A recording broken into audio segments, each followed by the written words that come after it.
rainforests. So that actually added Canadian parrots actually had a double quarantine system that they had to go through, which meant that they were in many cases 6 months on the road from being trapped in the rainforest or their natural habitat to being in a broker station in Guyana or Bolivia, and then being transported out and being a month and a half in a quarantine station in the States.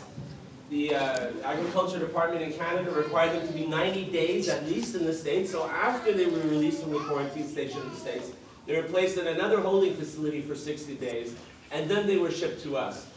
And what we started doing in 1985 was surgically sex those 50 blue-fronted Amazons that came in, or those 50 blue and gold macaws.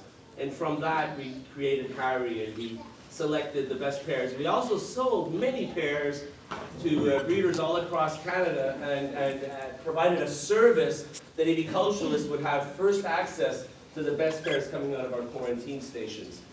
And yes, the ones that had scar tissue on their ovaries or small testes or whatever the situation may have been, those were then sold into the pet shop trade.